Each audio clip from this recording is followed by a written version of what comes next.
everybody, and a very warm welcome to Behringer. And today I have just basically some further updates to give you, and part of it is just, the main thing is going to be going into storage. I did a little series on it a little while ago, and this is going to be basically a little continuation of that as well. In the meantime, I've just done a little bit more work here at Behringer Station, and I'll take you well, I'm just going to show you what we've been doing.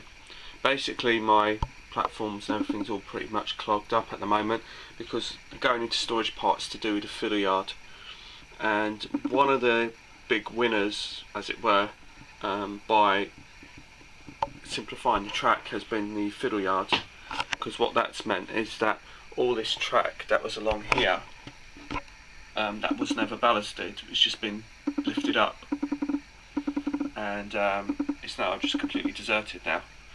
And so I've just basically now been able to finish off the bottom layer of the, well, more or less finish off the bottom layer of the fiddle yard, which I'll show you in a little while.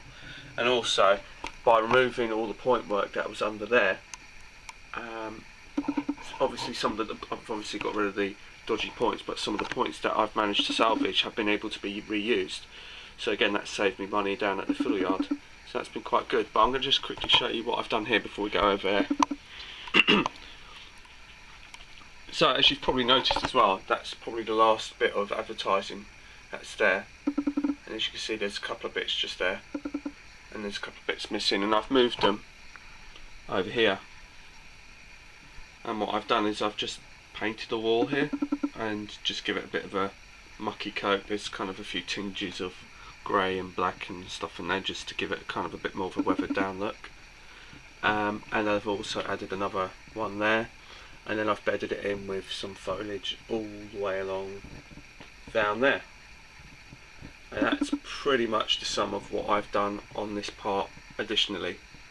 My 158 can fit in here, and the trains will go past it, so that was another bit of testing I did yesterday because I wasn't 100% sure whether or not it'd be too long. Ideally I probably won't use it for the 158 anyway, but it's good to know that I can use it for that. So we're now going to move over to the fiddle yard, which is where the bulk of the work has been done.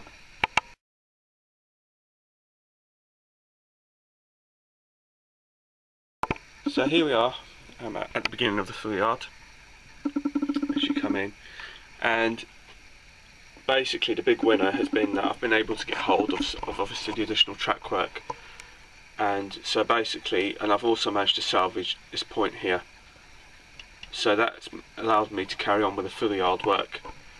So basically I thought before I get all the trains back, I thought I'll quickly show you whilst everything's been evacuated just how far it is. We'll just sort of pan back.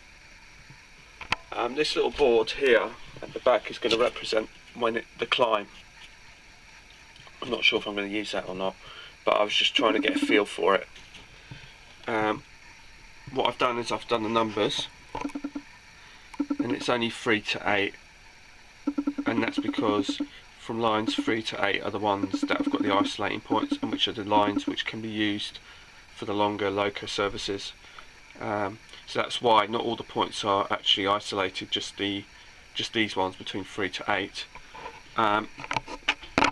because one in the corner, that's going to be backtracked with another point, because that's going to be the head shunt, which will then get it all to come up to the next level, which is what I was always intending to do.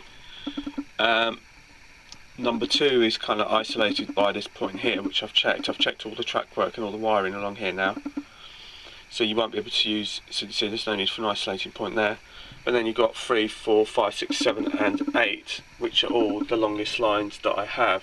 Well, actually up to 7 really, because basically the reason why there's an isolating point here on number 8 is so I can put a train up to this point without it affecting lines 8 to 14. So I put all the numbers up, minus 11. That's because I just ran out of ones. So I'm going to get some more numbers today and hopefully finish that off. But basically now I've got 14 lanes all the way down in the fiddle yard. So that's really good. So my little DMU here has been doing the testing, which has been good. it's all gone well, so all the wiring works and everything like that. And like I said, that will be a head shunt, and that will probably be for a single loco, and then all the locos will then be parked up on the upper level and have them all to hand on the upper level, and they'll just come down the slip and then backtrack onto the main line and then pick up coaches or wagons or whatever they're going to do. So that's pretty much it. Nothing too drastic, nothing too major, but it's a massive improvement because it's just given me an additional storage space along here now.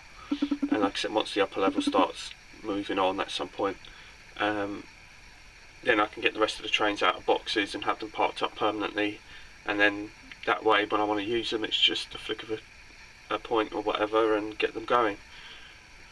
So anyway, that's pretty much it. I will love you and leave you, and if I have any more to tell you, you will be the first to know. So bye for now.